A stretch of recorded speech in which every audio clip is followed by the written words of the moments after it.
Thanks for joining us here on Arc Salt Lake. I'm Brian Schnee. It is Monday, July 28th. Tonight we're hearing from a woman whose property burned in the early days of the Monroe Canyon Fire. We're also following up with Millcreek officials after the devastating fire that has permanently displaced nearly 50 people. We covered it a lot on Friday. Let's get to your weather though. Meteorologist Sean Kelly is here with our first alert forecast. I think a lot of people keeping the eye on just kind of where that smoke is moving, but again, we've got to be mindful because there are critical fire alerts out there right now with the conditions we have. Yeah, and I wish I had brought, good news here, but the fire conditions are really going to be elevated each and every day. We've got even hotter Do you often tomorrow. Bring good news?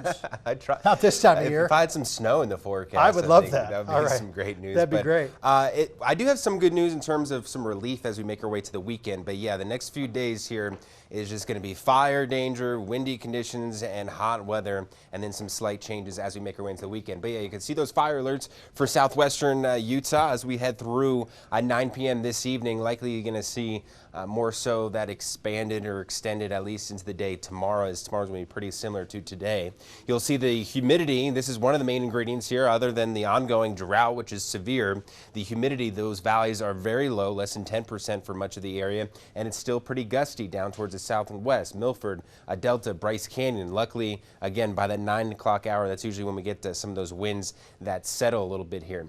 95 degrees right now. If you see a little bit of that haze out in the distance that's kind of collecting on the back end of the Wasatch Front, that's some of that wildfire smoke working its way in, but staying clear of the Wasatch Front. So that's been kind of some good news here. It's mainly going to be out towards the east. As we head through the evening, we'll get some relief here from those temperatures down into the 80s and 70s, cooling things down a little bit, not much, but a little bit here through the overnight. But yeah, we've got hotter temperatures, Brian, here in the days ahead. I'll talk about that coming up. All right, Sean, thank you. We'll see in just a few. One of Utah's wildfires is so big that it can really be seen from space. It's something our 2 News weather team is always looking at, but we got the treat of the International Space Station traveling on and over today, capturing the footage as it passed over the Monroe Canyon Fire and really just emphasizes where the smoke plume is moving, which is something Sean just referenced. Just weeks before the fire, Megan Robinson actually transported thousands of bees in 5 hives to that area, Monroe Meadows. She was granted permission to go up into the fire area just 4 days after the fire started in the hopes of removing the bees so firefighters didn't have another obstacle to work with while trying to knock down the flames. She and her husband, former firefighters. Take a listen. So we're farmers and ranchers in town, and then we have 20 acres in Monroe Meadows, and our property burned up a couple days after the fire started. So we saw the fire, it started on Sunday, and so we saw the fire going Sunday, and then my husband, we were just eating Sunday dinner, and out our window we can see the whole mountain. And so my husband and son-in-law ran up the mountain and moved our trailer, moved our backhoe because we were fixing some things so we could put the cows, or move cows in there. And so he moved that into the neighbor's pond, and that actually saved them. They would have burned up if he hadn't have done that. And then, but there just wasn't time to get it off the mountain. It to be able to take trailers and get everything off, it would have just taken too much time. We moved some friends' trailers. They asked us, my husband called them and said, "You want me to move your trailer?" And so I believe that him moving several of their trailers saved their trailers as well and prevented, some things burning up. There was one of our little neighbors. He said, "Oh, leave it, whatever happens, happens." And when we were allowed to go up, I think you saw some of my things. We were at a town meeting and I got quite a lot of bees up there. And I wanted to check on them and get them down if I could. When my husband went up, it was in the middle of the day. He didn't have a bee suit. And both of us, my husband and I, have been firefighters in the past. That's how we put ourselves through school. And so I knew that bees are a problem with firefighters. So I said, "Hey, if there's a chance that I can go up and get my bees, can I go up in the middle of the night and grab them?" And he's like, "Yeah, absolutely, go up there and grab them." And so we left at like 4 a.m. went up there, and that's when we saw like the bees were gone. And the little neighbor that said, "Oh, don't move my trailer." We went over there and everything was burned all around. I think I sent you the video under his trailer, and it was fine. Like everything was burned, and we just were shocked. What was it like for you to just watch that take off in the early days from the windows in your house? You could see the whole thing. Yeah, it was pretty surreal. When we looked at it, we were like, everyone for a lot of years has said, when that goes, it's gonna really go. It was pretty surreal seeing it go up. And then it was really interesting as we went through it, having that knowledge that we have, and me working in a lot of forests and knowledge with plants, seeing when we drove through the areas that had been previously logged, maybe logged 20 years ago and had been selectively logged, so there were trees still in there. Those places hadn't burned up. They looked great. And then the places that no one had done anything with, and there was tons of timber, and it was just, tons of beetle kill. Those places were decimated, and I think, I think those places are going to look different for a really long time. And still seeing it go up is pretty crazy. My biggest thing is I just think that there needs to be a lot of change in our natural resources management. I in the last couple of years, have retired. I worked for the Forest Service, actually doing bark beetle surveys while I was in college in Cedar City on the Dixie National Forest when they first started taking over. And I watched the landscape change on that forest. And we've only lived here in Monroe for 25 years. And so I did not see the significant change. It was more of a subtle change. It had already had quite a lot of bark beetle kill. I think there needs to be a change. And this is the poster child. You can go up there and you can take video and show, like, it was logged 20 years ago. And yeah, it didn't look great after it was logged. But if you can selectively log in sections, you're not going to wipe out an entire mountain and, destroy cabins and wildlife. And it was crazy when we were driving up there. We saw elk and deer and, small animals just running out from the fire. It was pretty surreal. Here's some more of that video from Sunday. This is the northeast portion of the fire, which has been the most active. The fire itself has been pushing north and east. It was mapped overnight at more than 27,000 acres. 16% containment on the perimeter of the fire. The scooper planes, who you're seeing here, were dipping out of Paiute Reservoir on Sunday. They had been working the northern portion of the fire near Signal Peak. Nearly 1,000 fire personnel are working the Monroe Canyon Fire with a new complex incident management team taking over tomorrow. 47 people permanently displaced after a fast-moving fire tore through Millcreek apartment buildings on Friday. You see it here with our 2 News drone. 2 buildings reported as a total loss. And fire investigators say the fire started when a lawnmower struck a rock, sparking flames in the dry grass. In seconds, the dry grass behind the complex really turned into a storm of flames. Well, the flames may be out now, but the impact is far from over. The land where the fire started is owned by the Salt Lake City Public Utilities Department. They say they are investigating how often the area was maintained and if this could have been avoided.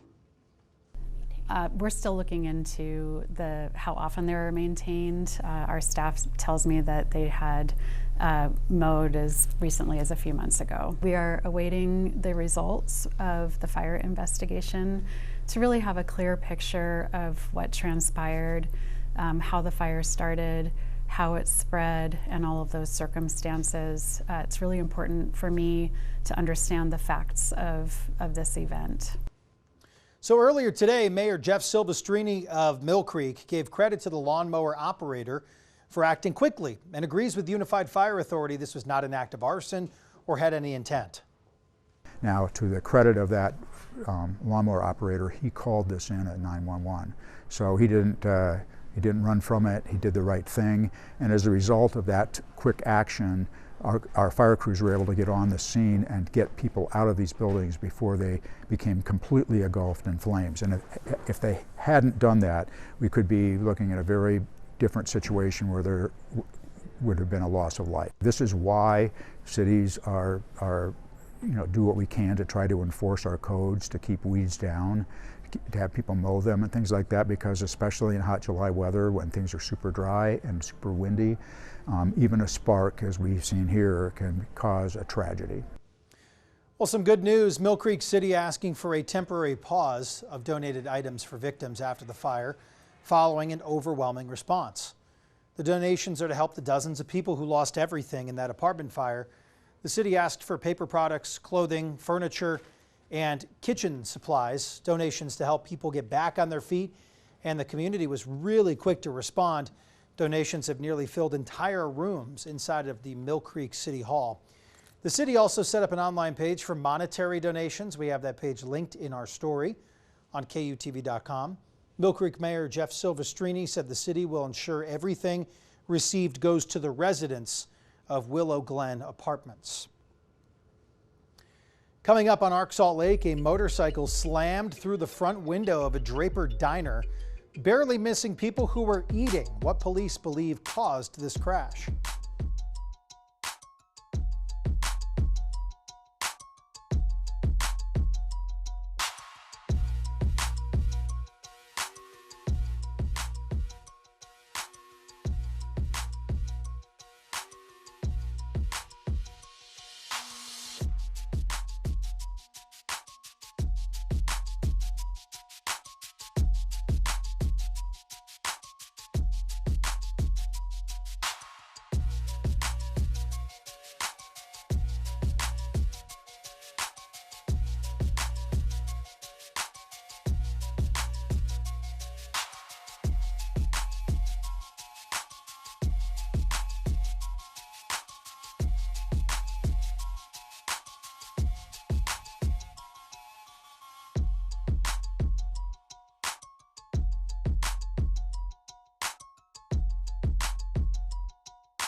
Tonight, police are revealing just how close this came to a serious tragedy and what may have caused the crash in the first place.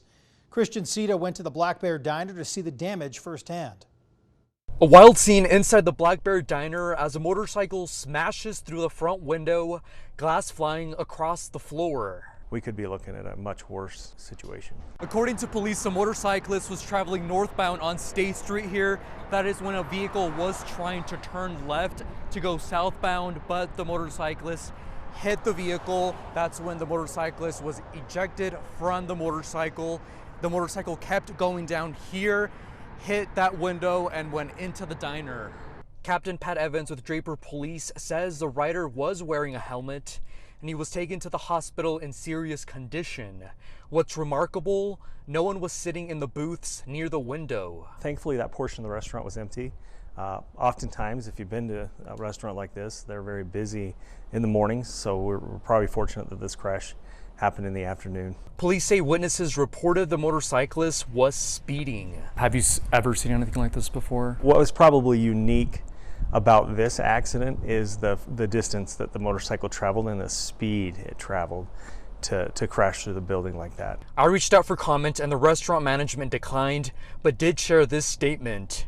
The safety of our guests and team members is our top priority. We are incredibly thankful no employees or guests were injured during this incident. Police tell me this stretch of State Street has seen other motorcycle crashes. We've had various motorcycle crashes and more than one of them involved speeding.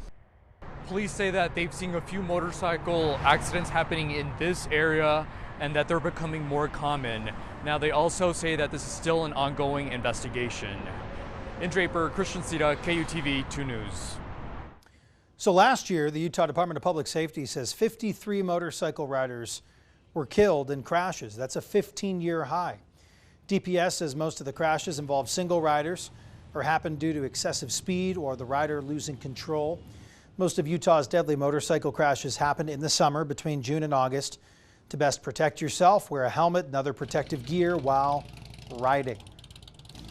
I mean, nice weather to go out for a ride. It's definitely encouraging to get that breeze, the wind in the hair. Yeah. Instead of just cranking the AC. You got to have that long hair, though. You got to have the lettuce to support. My dog That's Henry, for sure. he likes sticking his head out the window. He likes the tongue and slobber to follow. He loves the air just flowing.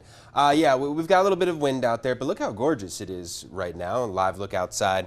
You could just see how sunny it is. We've seen clear skies all day long, and that's continuing on. But yeah, it's pretty hot out there. 98 degrees. That was our high temperature today. That's 3 degrees above normal. And right now it's still plenty warm. We're into the 90s up and down the Wasatch Front.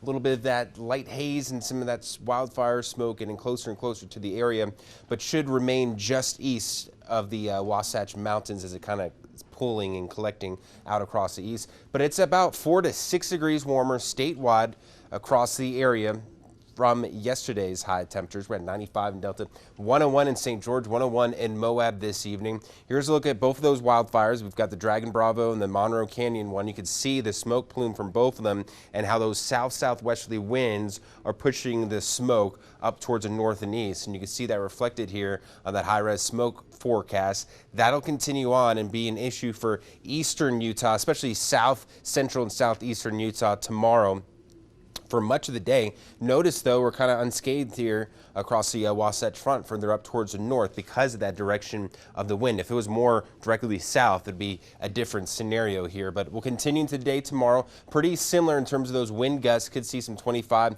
to 30 mile per hour winds at times as we get into the day as well on Wednesday. Similar conditions here with some wind gusts about 20 to 25 miles per hour, but maybe a little bit lighter in some spots. A few sprinkles across the higher terrain right now.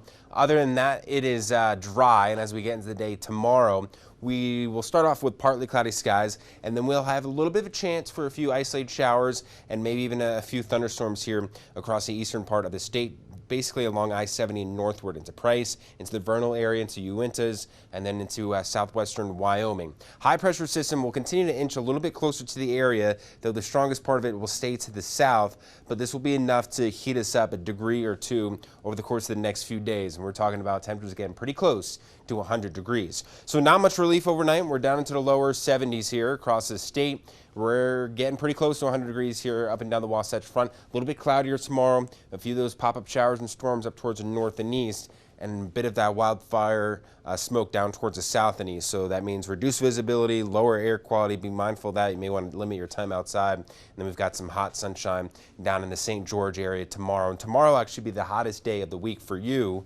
with a slight cooling trend as we make our way into the end of the week and into the upcoming weekend. Plenty of sunshine for the weekend with temperatures there into the low 100s, and then across the Wasatch Front we'll be getting close to 100 degrees. It's possible we get there tomorrow. By the way, we've only had 3 days of triple-digit temperatures, so we'll get close to it for tomorrow. That is going back 100 degrees nearly on Wednesday, a little bit cooler Thursday and Friday, and then that weekend forecast here, not too bad. Temperatures into the lower 90s. Coming up on Arc Salt Lake, 2 iconic brands are teaming up for a summer collab to prove that Guinness was made for sunny days too. Can't wait to talk about this.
The U.S. Forest Service says firefighters are using every tool in the toolbox to battle the Monroe Canyon Fire today. And in this video, a very large air tanker, also known as a VLAT, dropping fire retardant on the ridge line west of Bear Valley. Yeah, multiple aircrafts are working on containment with retardant and water drops this afternoon. They've got their work cut out for them. Beer maker Guinness is teaming up with ice cream company Van Leeuwen for a new summer treat. I like both. The collaboration features a Guinness flavored ice cream mixed with chocolate chunks. Van Leeuwen ice cream is known for creative flavors and has teamed up with well-known brands in the past like Hidden Valley Ranch and Kraft Mac and Cheese. You can order it online for about $12 while supplies last. You know, I love a Guinness. I've never had a Van Leeuwen. Van Leeuwen's awesome. Really? Very good. I don't know about the combo. Like, I'm not one to branch out with the crazy flavors. I like that, though. I'm not a collab guy with it. It kind of goes together, though. We will try it. Is there any kinda... alcohol in that? See you tomorrow night at 7. I'll let you know.